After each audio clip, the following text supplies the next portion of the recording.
Today, should children be able to choose their pronouns? Who should get council houses? And where was Rishi Sunak last night? This is Politics Live.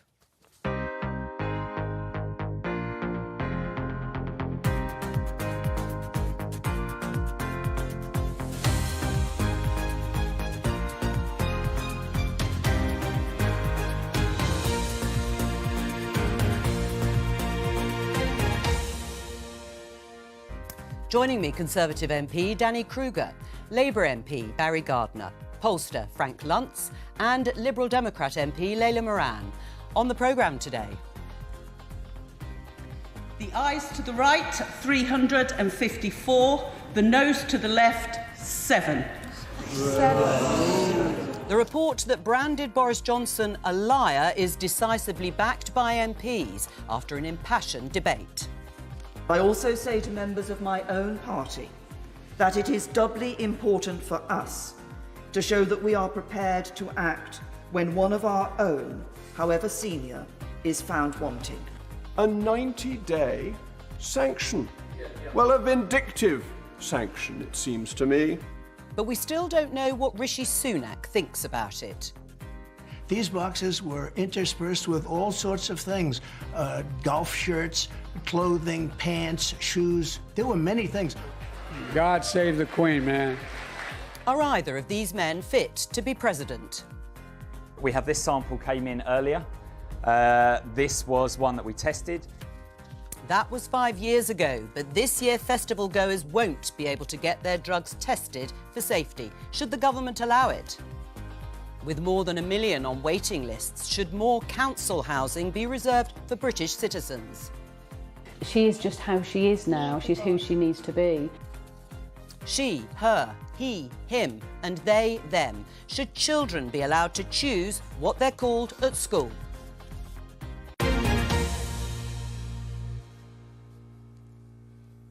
And as we come on air, the former Chancellor George Osborne is giving evidence at the COVID inquiry. There he is there. We're going to keep an eye on that throughout the programme. And if anything important develops, he says anything of note, we will bring it to you towards the end of the programme. You'll remember yesterday David Cameron, the former Prime Minister at the time, gave his evidence answering questions about whether austerity, the policies undertaken by both men, hampered the UK's efforts against the COVID pandemic. Let's return to events last night. You heard there in the headlines. It was a decisive vote in terms of MPs overwhelmingly backing the Privileges Committee report that found that Boris Johnson had lied, deliberately misled Parliament, to use the parliamentary speak, repeatedly.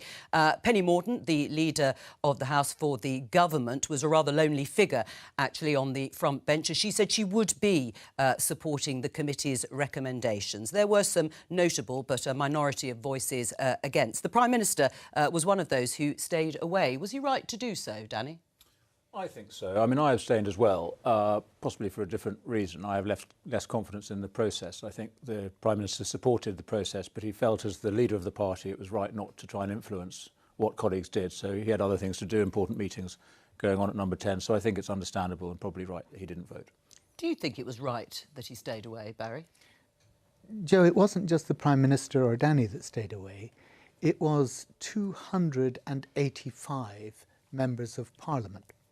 And we know why they did it. It wasn't because they felt it wasn't right to give a lead. Theresa May, I thought, was admirable. She gave a lead to Parliament. She said how important it was that people should have confidence in ministers at the dispatch box speaking the truth, because if they didn't, MPs wouldn't be able to hold the government to account. I thought she was superb. So she did give a lead. But the fact is that 285 members of Parliament, mostly Conservative, stayed away because they were afraid of their constituency chairman. They were afraid of what would happen to them in their constituencies, because I'm afraid to say Boris Johnson is still popular with a certain group of people who makes up the Conservative Party of today. And that's what they were afraid of. That's why they stayed away, not because they had other important business to do. Well, I stayed away very deliberately, and I attended some of the debate. I didn't have confidence in the process. Barry's right. Boris himself remains very popular among some quarters. He's extremely unpopular among other quarters, including of our own party. So it goes either way. I felt that the process itself was flawed, but most fundamentally... So when you say the process, which process? Well, I think the members of the committee had clearly predetermined the outcome of their investigation. Oh, and were really? looking for evidence Would you call it a kangaroo court as well? I don't want to malign them too much. I think the process itself was very difficult. It essentially has a judicial role, and yet it doesn't follow the processes of a proper court. But just to be clear for our viewers, it is a role that actually Parliament undertakes. They are asked by Parliament to undertake this process. They are already there doing that role. They are there to enforce whether or not contempt has happened. Yes. That's their role. Indeed, it's a very, very difficult role to fulfil, and I recognise they did their best with it, but I didn't approve of the process and I didn't approve of the suspension. But the most important thing, hold on a second, Barry, is that Boris himself has left Parliament now. So the opposition have their scalp. The committee has achieved its objective, which is to expel him. I think the best thing for the country and the party is that we all move on now, and I didn't want to give the proceedings yesterday more attention by supporting the division itself. So I think the best thing for us all to do now is to recognise the committee has had its way and we should move on. I think that's really dangerous to suggest that the process itself is what needs questioning. I think actually there were some notable Conservative voices, Penny Mordaunt being one, who I think made a very eloquent case for why it was important to the country that Parliament, elected politicians, are able to hold each other to account. This is an important part of our democracy, and if we can't do it, and we've got that many, dozens and dozens and dozens of MPs suggesting that the process itself is flawed, that is undermining democracy itself. And I think that we've got to be very careful with what we're saying there. But in terms of Rishi Sunak, I think he was frit. He was very, very worried about how this is going to look. His position is weak, and I think it just proves how weak he is. How do you think it looked? I've been through this. This is the United States in 2020, 2021, when Donald Trump was brought up for the second time for impeachment. And the Republicans gave the same exact argument that you just gave. It's done. This process isn't fair. Let's not look backward. Let's look forward. I saw it. I've lived through it. And I will tell you that is a big mistake. Frank, if I may. What matters... Well, let him finish. What matters in all of this is accountability. Sure. In the end. Absolutely. And we have to hold our side, their side, everyone accountable. Boris Johnson had such an opportunity. He was given a mandate to make change. He behaved badly, which I think you'd agree. Whether or not the system is flawed, in the end, it's about accountability. And I was there in the chamber, and I saw the yelling going back and forth. On the sides, that may not have been picked up by the microphones. Yes, it is stressful, and yes, it does make the Conservatives look badly. But embrace accountability. I recognise that, and I thank you. And you're absolutely right. You can't just move on when there's been a clear wrongdoing. The problem, I repudiate the comparison with Trump, because actually what we're dealing with here is a report which attempts to do something which I don't think is possible, which is to look into the mind of Boris Johnson and to conclude that he knowingly and deliberately, absolutely with full intention, misled Parliament. The evidence was quite compelling. Well, I don't think it is. That's my challenge to the report.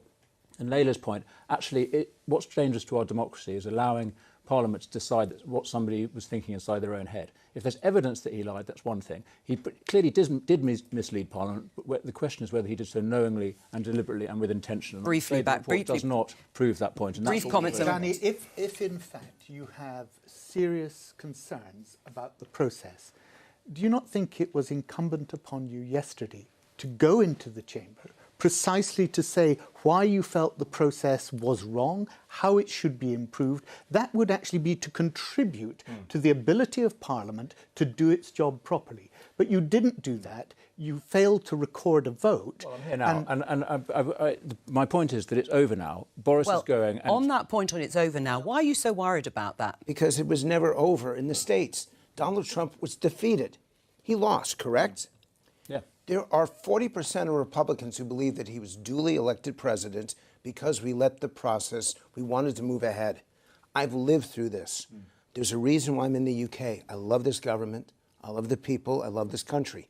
Don't make the same mistakes Americans Boris make. is not Trump. Well, all right. No, Boris has written and he's more not books. going to do what Trump did. Boris has written more books than Donald Trump has read. So let's be clear about that. Still.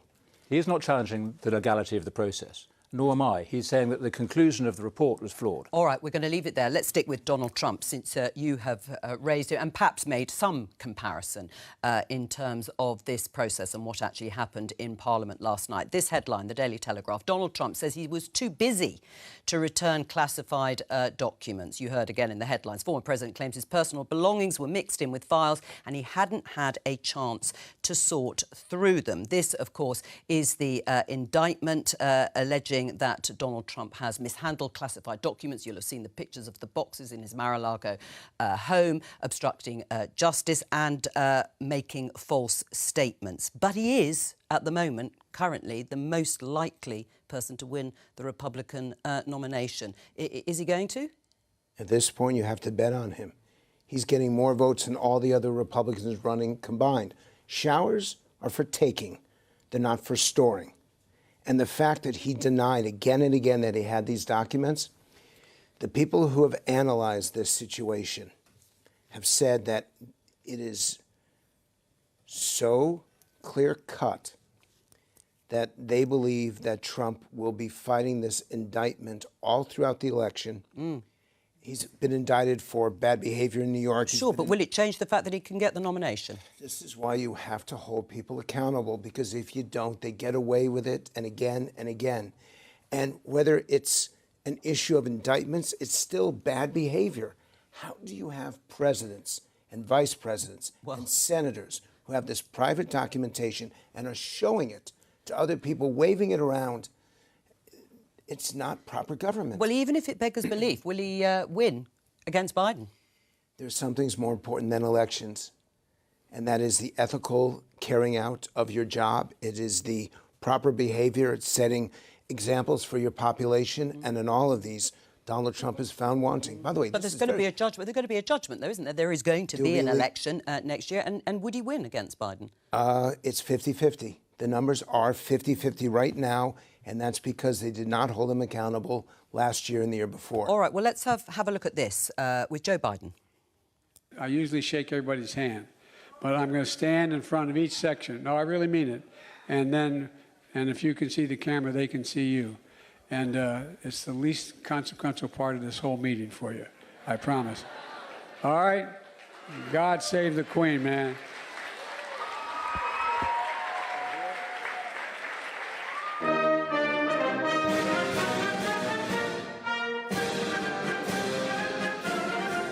Bizarre thing to watch, isn't it? Joe Biden saying "God save the Queen." Is he? I mean, he's most likely going to be the Democratic nomination. And is he fit to govern? Joe Biden is so old, it takes him an hour and a half to watch 60 Minutes.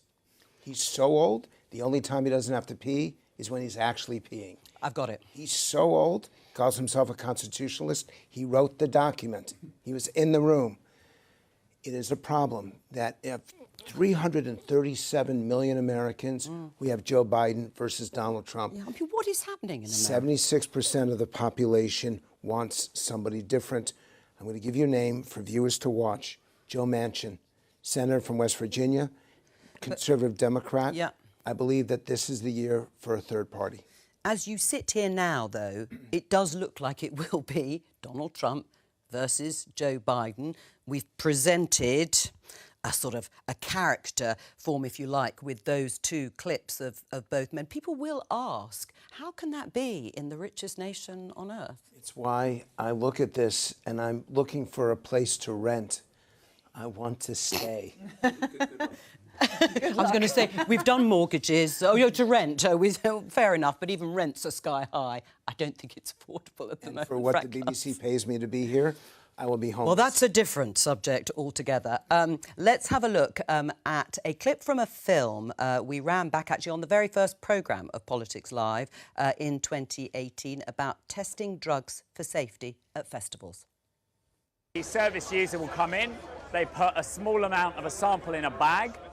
So we have this sample came in earlier. This was one that we tested. It ended up being plaster of Paris. And the service user has received that result back. What did they think it was? They believed it was MDMA or an ecstasy tablet.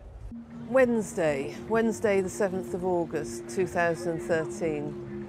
gave her a hug before she left, because I always do that with my daughters, just in case I never see you again. How could I know that this time that was real? I don't think she had any idea really what she was doing. The ketamine was very pure, and although it's not usual that Eleanor died after such a relatively low amount, the fact is it's a cocktail, it's a Russian roulette, it's a risk, it's a gamble.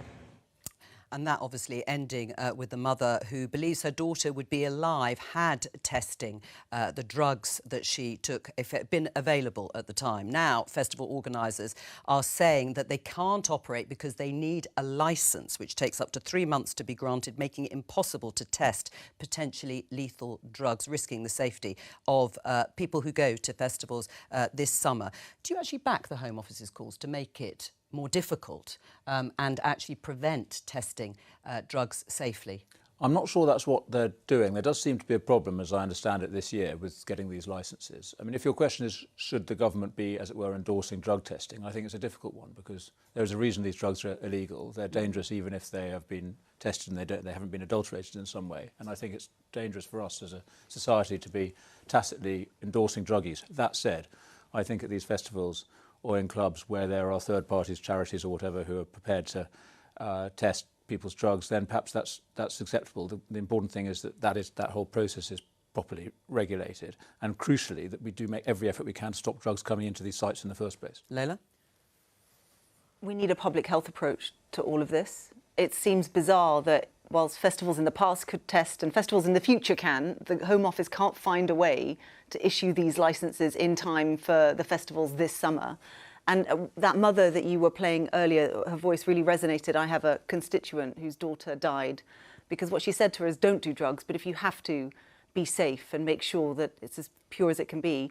The girl took ecstasy and had an overdose because she did source the purest possible drug she could find and ended up taking far too much because the information wasn't there. So, are we going to pretend that young people aren't going to go to festivals and do drugs? Guys, get real. They are. Can we try and make them a bit safer? Absolutely, we should. And I really hope the Home Office isn't dogmatic about this. Let's get these drug testing facilities in there as quickly as possible so that we can save lives. They do save lives. They've proven to save lives. I don't understand why the Home Office has done this now. If they did it at Christmas time, they could have solved it by now. I don't understand why now. Barry? That's absolutely right. Look, the Home Office is licensing drug testing, so it's not against drug testing. What they should have done is, knowing that the season was coming up, Glastonbury's just about to start, what they should have done is 6 months ago they should have said, by the way, guys, this year we're going to introduce a licensing regime. We recognise that, we don't want anybody doing drugs, we're against drugs, all the rest of it, but we do license the regime, and if you want to get a license so you can have safety, public health at your festival, make sure you get your license. Everybody would have got the license and young people would have been safe. It's simply a failure of governance. And Leila's right. It should now be very easy for the Home Office to say, what we will do is we will rush through some emergency licences before Glastonbury starts, before the other festivals come on, and take it from The other thing they do, by the way, is they take confiscated drugs and they test them too. So, they see people with, it says very clearly when you go to a festival, do not bring illicit drugs to this festival. They find them in the bags, they then confiscate them, they go get tested on site immediately.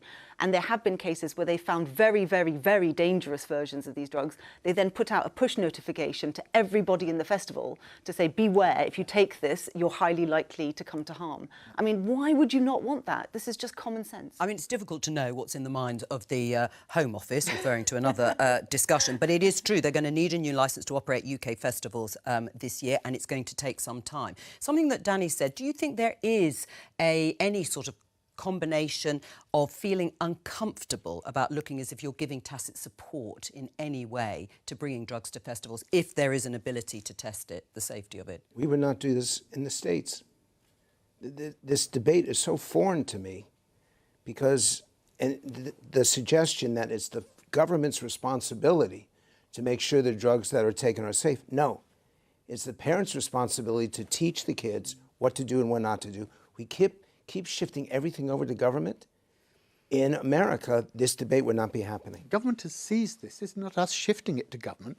Government has come in here and said, we are going to demand that there be a licensing regime. Let's be clear. So government has taken this on themselves, but they've made a mistake in not giving a long enough warning period to the festival organisers. That's the problem. Just to be clear, Frank, this isn't the government setting up testing sites. These are third parties, charities very often, and what the government is saying is a licensing for these third party sites. Yeah. So I think that is, and what the parents are saying, I think the kids are trying to do. You know, if you're going to do this, try and be safe. There is a challenge generally about drug policy, that policies that are a harm reduction approach, as you say, often does actually lead to people feeling that the government is enabling them and supporting them to take drugs. And we've seen that with heroin. So actually a much more robust crime prevention strategy is often safer for people. If we simply say, we will make sure that you can, you know, inject yourself safely, or we'll test your pills, you're actually saying, go ahead and take drugs safely. And that's ultimately more dangerous for people. So I'm not saying we shouldn't be doing... Just done, isn't it, Danny? Because there is we will license it. But we need to recognise that the main effort needs to be on prevention and prohibition of drugs, rather than saying that everybody can do it as long as it's safe. So we did this in San Francisco, and all you have to do is look at San Francisco. The city's destroyed. Nobody wants to live there. It's unsafe for every human being. It's disgusting. Is that a broader point about drug policy? Festivals are something quite specific, where a lot of young people are going to be at a time. But I take your broader point about society. The Liberal Democrats have had traditionally a more liberal approach, for instance, on the legalisation of cannabis. Right, is that something that you would like to see more broadly? But on that, I mean, it's a public health approach. It's not saying we endorse this as a lifestyle. What it's saying is we agree this is harmful. We need to take the money out of the hands of the gangs and put it in the hands of public health experts who can then disseminate it. When we've done calculations on this, we think that our policy would raise £1 billion, which we would then legalisation, which we would then be able to plough into public health to get that reduced. In the same way that, you know, tobacco is illegal, and yet with public health policies, less and less people use it, and more people know it's harmful. So, you know, to pretend like it doesn't exist, I don't agree that the prohibition approach works. Well, it's a question of where you draw the line. So I'm actually much more sympathetic than most of my Conservative colleagues to the case for legalisation of cannabis, and I've seen this in Canada, their approach there. So I think there might well be a case, as you say, for licensing that drug, although I think we have to be very, very careful. Very careful about you create a black market. If you set the bar too high, you just simply, it doesn't work.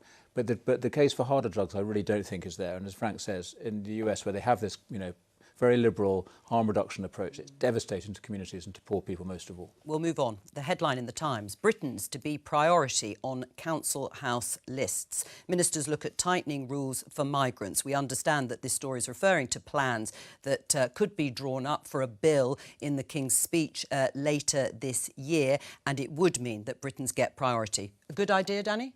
I think so, very much, and I think the public would expect that to be the case anyway. And one of the great objections that people have to the loss of control of our borders that we've seen in recent years is because the result of people arriving here is that they very quickly make use of public support. I think that we need immigrants, we need immigration for lots of reasons. I think it's way too high. But every person who's awarded a visa to come here should be doing so because they're going to be making a contribution to our country. And if the first thing they do is get a council house, clearly they're not making a sufficient contribution, and they're taking a home from a British citizen who needs it. So I absolutely think we have to create rules that attaches the allocation of council housing to the length of time that you've been in the community, and that's something that... Well, that does exist. I think you have to be here for 2 years. I think that is in the guidance. But are you saying that the UK government or councils should prioritise all British citizens over foreign nationals, regardless of need? No, I think they need to have some discretion. But I do think it's appropriate to have clarity from above, and they should have the opportunity to prioritise British citizens and a clear encouragement to do so. I don't think it's right that people should be able to come in and make immediate, very expensive use of British taxpayers' resources, public services and council housing. We do absolutely need some people coming into this country, but they should be self-supporting. Barry? Well, we just established that they can't do that immediately. But I think the con here, Joe, is that the government has resiled from its 300,000 a year house building targets. They've done so under pressure from their backbench MPs, and last year there were 1.2 million people needing accommodation, and only 800,000 were able to get it. So you can't give to a British citizen a house that you haven't built because you failed to meet your house building targets. That's the first point. Right. Now But to on go this now to go particular on. yes. Now to go on. It seems to me that I've long argued that the time that you're on the waiting list should also accrue points on the points register. So if you're going to base it on housing need, which is what you do, so if somebody is in overcrowded accommodation or if they've got health issues, which means they can't go on the fourth floor, Let's say you've whatever, got two families. then what you do... One family is foreign-born and one is a British-born family, and they have very similar needs in the way that you were describing. The issue here is, should the British-born be given priority or not? I don't think they're not saying British-born, are they? Well, Britons, plenty of British sorry, people but Britons, are not British-born. but Britain's born. Yes, if you've got legal right, indefinite right to remain. That's but if you were to strong even for compare, them, I but think. if you were to compare the two, If Britons have, be given priority? No, look, if the government has said you are here as an equal citizen, right? You have indefinite leave to remain in this country. You're here as an equal citizen. You have the rights of a citizen in this country. Then you have to then consider on need. My point is that the time you've been waiting on the waiting list should contribute to that points basis of need. Because if you've been waiting 10 years and somebody comes along who's actually not been waiting 10 years and you have the same health need or the same overcrowding need, the person who's been waiting longer should get the home first. But the fundamental point is the government is not building enough homes, and it's not doing that because it's been pressurised by its own backbenchers to drop its housing targets. Danny? Well, we do need more housing, that certainly is the case. We don't necessarily need them delivered through these top-down targets, and actually my local authority in Wiltshire is building more houses than its target, but it doesn't want to be responsible for a top-down system. So I think we do need a bottom-up house-building strategy, which we can deliver, but mostly we need to reduce demand. I mean, Barry's absolutely right. We have a crisis of housing because there are too many people looking for too few homes. We need to increase the number of homes, but we need to reduce demand as well, and partly that's by reducing immigration. 4/5 of population growth in this century is driven by immigration. That is a fundamental challenge to our housing supply system as well as to public services. So fundamentally we need to reduce the number of people coming into this country to relieve pressure on our housing. I mean, foreigners with visas giving them indefinite leave to stay in Britain are eligible for council housing, alongside refugees and those on schemes such as Homes for Ukraine. Should anything change in the way council homes are allocated to people? I think this is a complete red herring. Right. I mean, as you've pointed out, actually, we first thought, you know, is it people with British passports? Is it which type of visa? Actually, it's permanent residents and British passport holders, and you've paid into the system. You are for at least 2 not years. allowed recourse to public funds if you are a migrant, a recently arrived migrant or an asylum seeker. And so this is a complete red herring. The system as it is already prioritises need, and by all means let's do tweaks. Yeah. But actually what this is a way of distracting from government failure. Okay? That's the point. So there's two things that they haven't done, and I would agree with house building, but specifically houses for social rent in particular and social housing. So I think we need targets for that. But I also agree with Danny, the way to do this is bottom up.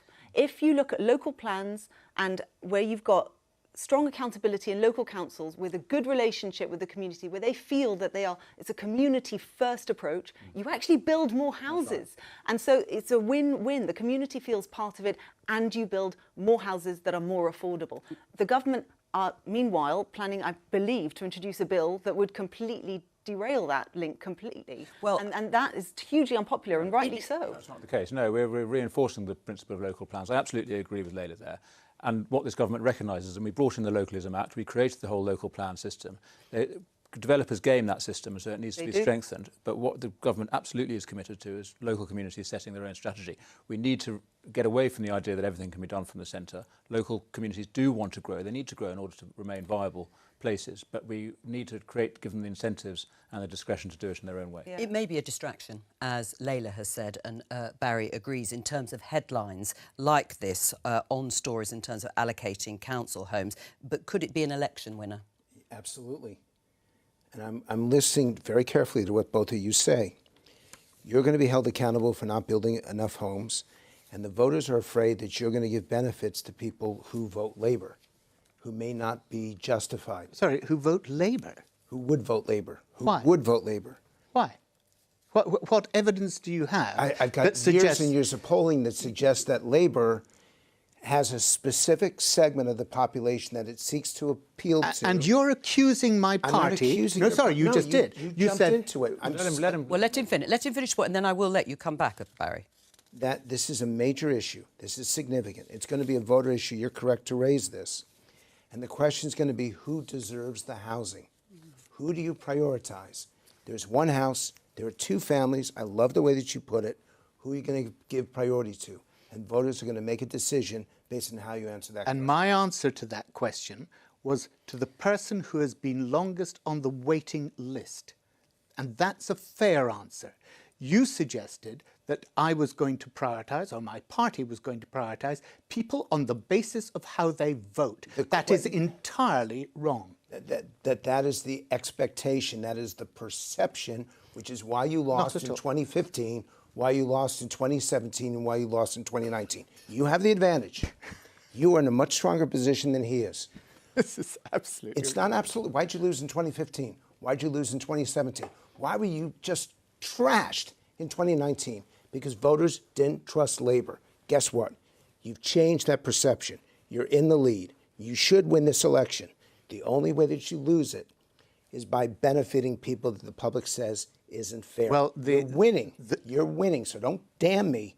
I'm saying you're winning, and I'm talking about why you lost. Sorry, I'm not damning you. What I'm saying is I'm not prepared to accept advice on how Labour should conduct its electoral strategy from a right-wing American Republican. Okay, I'm not a right-wing, and I'm not Republican, so get your information correct. And secondly, all I do is I read the numbers, I ask voters, I do interviews. I've been doing this now for the last 25 years. You could have won in 2017. Yeah. You could have won in 2015. You didn't. Yeah. Do you think you understand voters better now than perhaps you did in those previous elections? You mean as a party? I'm not sure that it's a matter of our understanding of voters. I think it's a matter of giving a vision to voters that they believe is going to improve their lives. And I think that's what is incumbent on us to do as a party, to give them the confidence that we have sight of a future that they can believe in, that they can see gives them hope for their own families, and that they have confidence that we will deliver and that we will actually do what we say when we get into government. All right, well, I agree with that, and I apologize because I shouldn't have jumped so hard. I felt you were accusing me. What you just said is absolutely correct, and it's the reason why you're winning right now. And if you stay that way, you'll be the next governor. Sorry they're winning because we've been doing so badly. I think the public are completely confused about what the Labour Party stand for. I mean, well, I know you feel you have to jump in at this point, but yes, finish your sentence. Just quickly, because I think it is a great mystery what the offer that the Labour Party are going to give to the country is. And at the moment, they're doing so well in the polls because we've been, embarrassing in the last year or so. The public is still the jury is out. There's still a large number of people waiting to make their mind up, and I think they're going to be waiting a long time to understand what the Labour Party stands for. We have a plan that's actually going to deliver. All right, I suppose I've got to let all the parties here have their say. Anything will do. All right, let's talk about this. In the Times, ban children changing pronouns at school, Tory MP Miriam Cates says. Now, this is about whether schools should allow children to change their pronouns to be referred to as he and him rather than she and her, or vice versa. The Conservative MP there has said that schools should block children from changing their pronouns even if a child has parental consent to do so. Now, the government is about to publish guidance on how schools in England should respond to these situations. And according to the Times, the government guidance will say teachers should allow children to change their preferred pronouns with parental consent. Are you in favour of that, Danny? Let's see what the government guidance is. I start with the same position that Miriam is in, which is I think we have a real problem in our schools, and I'm sure we've all come across it, which is a large number of young people very confused and opting to identify as the opposite sex. It confuses the schools, and it leads to all sorts of distress. I think we need to be much clearer as a society and as a country, and therefore the government needs to act to say, by all means, if parents want to support their children's gender ID at home, that's fine, but schools need to treat people as either boys or girls, and it's too confusing if they're allowed to self-identify. Layla? I was a teacher for far longer than I've been an MP, and was a pastoral head of year, so dealt with this and all sorts of issues. I took my role as a teacher as being I needed to create a space, a school, where children feel that they can be themselves, be happy, feel safe, so that they can learn, because fundamentally that's what they're in school to do. I taught a trans child, and for the first term didn't even realise, because they had changed their pronouns, were living as, in this case, a boy, and the parents had full knowledge, and it was just how it was, and they went on to do fabulously well. I don't think it's for a school to determine someone's gender. I don't think it's for a school to ban or not. And young people are going through a lot. You know, to suggest that this is easy for them, it's not. It's not easy for their parents either. It's not easy for the school. This is really, really sensitive stuff. And so like you, I will wait for the guidance. I want to see the detail, because I think the devil is in this detail. But I would put it to everybody that, you know, the people, if you're acting in the best interests of the child, and I believe that all the schools, teachers, parents, everyone is, let them be able to help each other with what the right path is. I don't feel that this is an area that government should be interfering. I think it's really interesting. Even if schools are calling out for guidance, which they may or may not be. They want guidance, but banning is strong. Guidance is different. Leila, what if the parents support their child's desire to have treatment, irreversible medical treatment, to transition and to change sex? Do you think that's something... Again, we're talking about schools right now. Well, yes, but your point is that children should be allowed to be who they are, or be who they want to be, and if parents support it, then it's not for you said it's not for government to intervene, but government does all the time. No, but I'm talking about schools, Danny. I was saying, I said that in the context of, as a teacher, what I want is for them to be able to be as authentically themselves as they possibly can be, because that means they are going to be not worrying about that in my classroom while I'm trying to teach them Newton's laws. They're going to be actually listening to me while I'm trying to teach them the lesson. And if the parent doesn't agree, it's in the context of schools. Or if the parent doesn't know, or the parent doesn't agree, should the school then make a decision to affirm the child's decision, or should it refer to the parent? Well, this is where the guidance, I think, I'm waiting to see what it says. I think it's very, very difficult for any of us around this table to postulate what these very, very sensitive conversations will sound or feel like on the ground. Guidance needs to give room for the people who genuinely love that child to help them through this. And I'm sorry, but I don't believe that Miriam Cates or the government are doing what they're doing with love for the child. I just don't. I think they're taking... Miriam was a teacher as well. She was a biology teacher. She spent as long as you in the classroom, and I think it's not inappropriate to suggest that she's not doing this in good faith. Well, let me just put what else, as you say, you know her well, Miriam. She says few parents will say no because children have been groomed to threaten suicide, and few children will refuse to use preferred pronouns if adults are complicit in the transition. This is a psychological intervention with unknown consequences. Schools do not have the authority to make this intervention, even with parental consent. Do you agree with that? I do, and I'm afraid there are cases like that. I mean, Leila's absolutely right. This is extremely sensitive, and there's a great range of different people in different circumstances, but we do hear these distressing, very, very serious situations. I'm afraid, I mean, what I'm hearing from Leila, and I totally respect you're going to wait for the guidance as we are, but it sounds like you don't think there should be very firm guidance because you think we should be trusting parents and schools, which I understand, and in principle, that's where I come from in education as well. But the great difficulty is, in this case, you will be authorising we essentially be authorising the children to decide what they want because they can persuade their parents what they want. They can, and the school has to fall in behind it. And really, in this instance, more than perhaps any other we can think of, we have to make children be children. We have to say, I'm so sorry. You are not in charge of what sex you are at this stage. By all means, at home, you can do what you want. But as a school, which is a government-regulated body, we have to be very, very clear on, for their sake and for the sake of everybody else, but all that's going to happen, Danny, if you do this, all that's going to happen is that they're going to get an uptick in homeschooling. And in fact, I had a parent of a trans child contact me when this was first mooted, saying, as it happens, their child was in a school that was able to navigate this with them, again, very supportive, and they were very grateful for that. If that hadn't existed, they probably would have taken the child out of school. And fundamentally, what we want here is to create a society that is free and open and fair, allows individuals to express who they are, and to be able to have a society where they feel confident and be able to contribute. We all want the same thing. Well, it is very difficult to navigate, that's clear. I just want to draw your attention, Barry, to this story related to it directly in The Sun. Gender row, fury at teacher who called pupil despicable for questioning classmates' claim she should, or could, I should say, identify as a cat. Now, it's an audio recording of a teacher talking to a pupil about gender identity, and they're rowing. I mean, the pupil was arguing that there are only two genders and that the teacher described that as despicable and suggested the pupil should go to a different school. What's your reaction to that? Look, I haven't heard it, but my point would be this.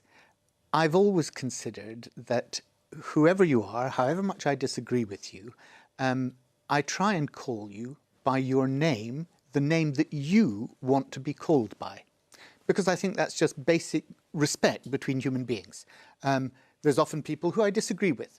I can think of other names for them, but I don't call them. Don't say them on this programme. I don't call them that because I think it's important that we engage with each other respectfully. In school, yes, it should be a respectful environment. It should be an environment in which... No one would agree with that. But if you had to do the guidance, Barry, what would you say? Would you say that teachers should allow children to decide how they should be called? Sorry, Danny, you've had quite a long session on this. My view would be that if the parents, and my understanding of what the government is proposing in the guidance, is that if parents support the child in wanting to be called by the opposite pronoun, or by they and them, if the parent supports that, then the school should back the parent. It's not been suggested, as far as I'm aware, that the child, against the parent's wishes, should have their decision endorsed. No, that's and not that I would not be in favour of. And that I would not be in favour of. But I think it is important. Schools do need guidance, and the government, the Department for Education, should try and help them in what can be a very, very difficult pastoral situation. And we'll see what the guidance is. I mean, how important is this as an issue to voters? It does matter, but it matters on the extreme. You spent 7.5 minutes discussing this. You did not discuss the students' ability to read. You did not discuss mathematics. You did not discuss history. You did not discuss any of the computers and technology, innovation. None of the actual core topics that need to be addressed, because in both our countries, our students are not learning what they need to know to be successful at university, career, and life. So my fear about this whole conversation is that you've sidetracked education for that 1 or 2% rather than the other 98% who are being ignored, forgotten, or left behind because schools aren't working. We said we would keep an eye on the evidence from the former Chancellor, George Osborne, because he has been giving evidence to the COVID inquiry in London. The counsel to the inquiry, Kate Blackwell-Casey, asked him if austerity had contributed to the severity of the pandemic, depleting the UK's health and social care capacity and increasing inequality. Let's have a listen. It's not surprising that the biggest economic crash that Britain experienced since the 1930s has an impact on Britain, and on poverty, and on unemployment, and on people's life chances. That's unfortunately what happens when your country experiences such a massive economic shock as we experienced in 2008-9. What flows from that is a whole set of things, and one of them is seriously impaired public finances, which you then have to repair, and that is what we set about doing. I would say if we had not done that, Britain would have been more exposed, not just to future things like the coronavirus pandemic. Well, that was George Osborne, the former Chancellor, giving evidence at the COVID inquiry. And, of course, those hearings are continuing all week. We heard yesterday from David Cameron, the former Prime Minister. Do you think that lessons will be learnt, Frank? Just watching this, obviously, the world suffered from the pandemic. Just very briefly, do you think we'll learn lessons from an inquiry like this? Yes, because it's promoting accountability. And the fact is, democracies die in darkness. And without accountability, you can't fix things, you can't make them better. That's all we have time for. Thank you to all of my guests today. I will be back tomorrow, of course, with more Politics Live, and we'll have Prime Minister's Questions at 11:15 here on BBC Two and the BBC iPlayer. But from all of us here, goodbye. Have a lovely afternoon.